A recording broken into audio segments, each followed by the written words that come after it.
With the Israel-Palestine conflict, whose side are you on? So Palestine. Yeah, free Palestine. Yeah. I'd say Palestine. Why do you say that?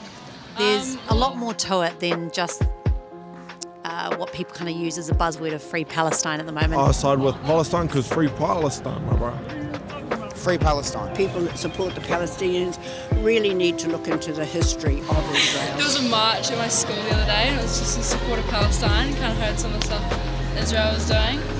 Yeah, I don't really know what though, but I've heard a few things from the mate at school about what the Israelis have been doing, and I don't know if it's true. Obviously, I don't follow too much myself. We spoke with people who have lived through some of the most devastating conflicts in recent history. The Croatian War, keep people on opposite sides. the Ukrainian War, The air raid alarms have just gone off. and supporters from both sides of the Palestine-Israel conflict to learn about how easily people are divided. We're getting taught one thing. We're not really getting taught both sides. There's a lot of confusion, creating a lot more division. Mainstream media's take on it in New Zealand has been on the side of Palestinian Hamas. What they're putting across is poor Palestinians. We're just getting snippets of the story, and everyone has their own side of the story, so unless we're actually there and involved in it. We have friends actually in Israel. The Palestinians are quite desperate at the moment, and Hamas is obviously there for a reason. It was all started by Hamas, not the Palestinians. We see there's a difference between the Palestinians and Hamas. It's wrong to say Hamas supporters because really the people who are anti-Israel are not necessarily Hamas supporters. How do you reason with something that just wants to see you dead,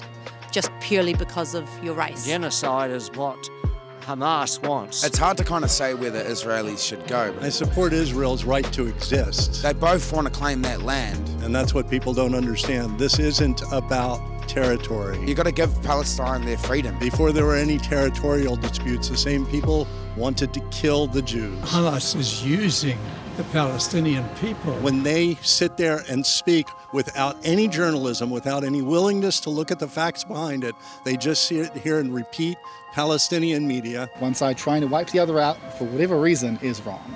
It's not really right for us to just pick a side just based on whatever news that we're getting, because everyone has their own biases and stuff like that. So we just think it's horrible all around, and there's no winners in this.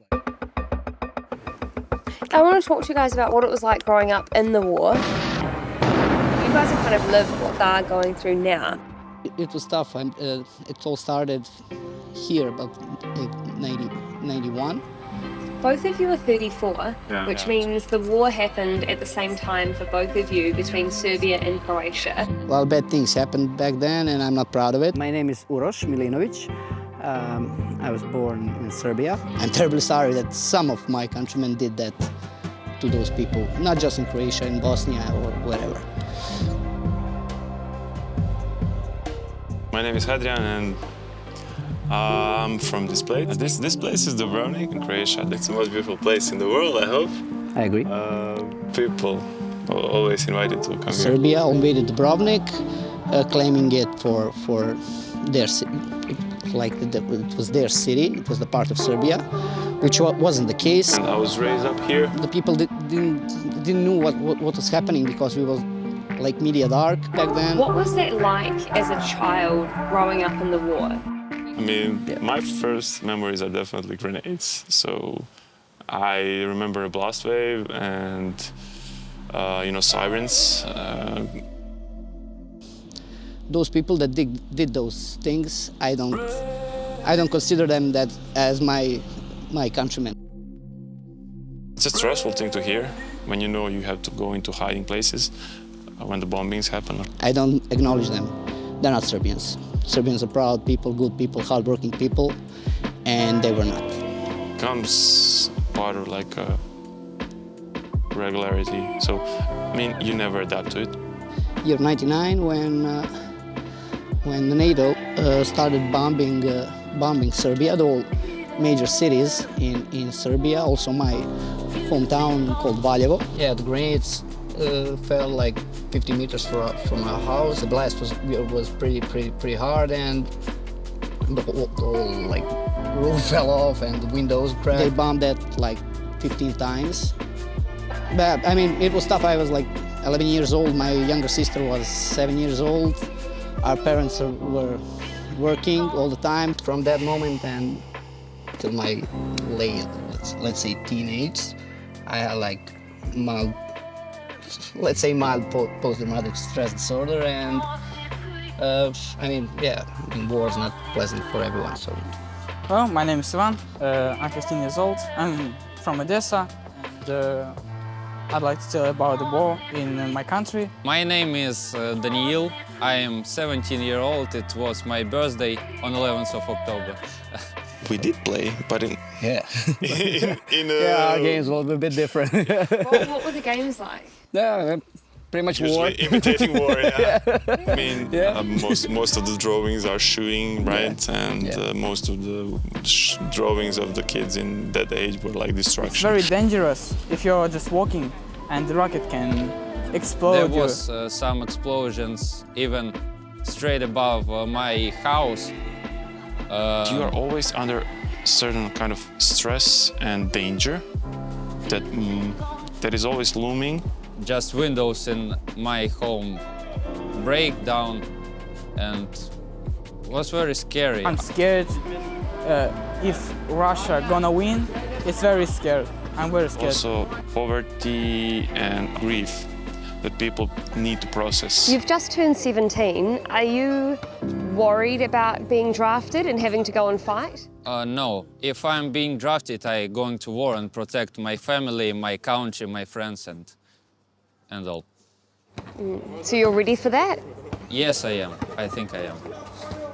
Wow, very brave at 17. Thank you. Do you think that there's still a tension between Serbia and Croatia? Yeah. Yeah. I think it's still fueled. How? By who? Sometimes by people who are still grieving, if you go from the bottom of the pyramid, and sometimes from the media.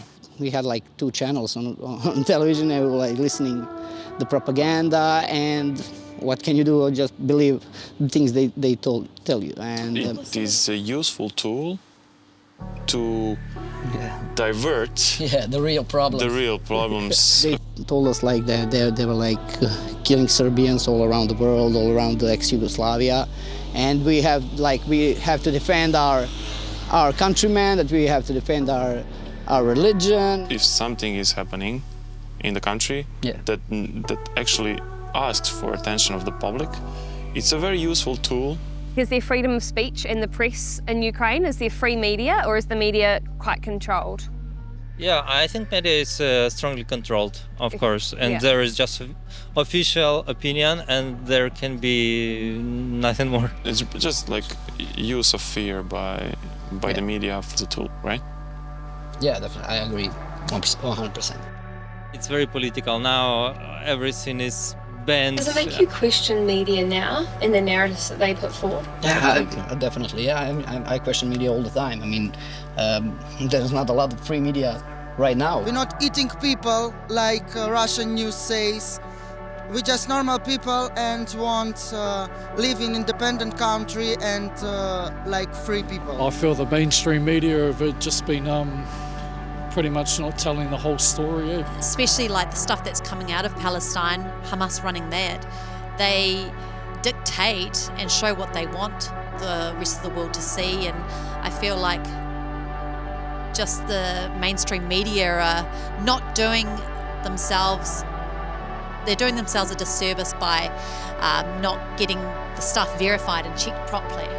You kind of find your own truth and compare it to... You have to hear the other side all the time. You have to hear the other side. You put yourself in other person's perspective. And you look at both ways, and then you make see, your decision. Like, see the same place or whatever you're looking at from different perspectives. And it gives you like the bigger picture. And I think that is like the kind of a skill that is really good to develop in any area of life, just to be able to stop for a second before you react and just to think like, is it true what I'm thinking, or should I just consider for a second another opinion? No one wants the war. This is the 21st century. I mean, it's interesting seeing how propaganda works and how people can easily be manipulated into believing different stories depending on which side you're on. I was more concerned about why do people think the war's happening because what they have seen through the media, right? Because we know in our country, the media is completely untrustworthy. They've just lost the trust of the people. So is it the same in Ukraine? Is it the same in Russia? We don't know. We're just trying to get a wee feel for things, because if it's anything like our country, you can't believe what any of these organisations are putting out. All these government-funded media sources are just lies. In any war, you're going to have politicians who want to make sure that their narrative is presented to the people to keep everyone, on the same line and fighting to the same tune. So they all use propaganda in different forms to make sure that people stay centred to what the government needs them to do, right? And that's on both sides. But what that means is that you can get a lot of conflicting information from every man on the street. Everyone's got a different viewpoint of what's going on, but people matter more than anything else, and preserving people and preserving lives matters more than anything else, and uniting our country matters more, uniting the world matters more. This is what we want to focus on, and that's what we're going to try and do. So thank you to everyone coming along on our journey with us. Thank you. And feeling for everybody that is in scary and difficult situations around the world. There's no country that worth one life, one man's life. So, I mean, I'm a pacifist. I was the pacifist was in the army, in the military, and yeah, that's a little bit strange, but yeah. And I think that Russia, what's happening there, it's not going to benefit anyone. Not Russia specifically, not Ukraine, and not whole Europe, because we are in the center of all of that, and we're gonna have feel the consequences of that. Just be a good guy, that's it. We play rugby in Ukraine. I love All Blacks team. New Zealand is really cool rugby. Haka! I'm ready to be raptured whenever. So, I'm sorry, my English is not that good. English is great. My Serbian's absolutely terrible. Yeah.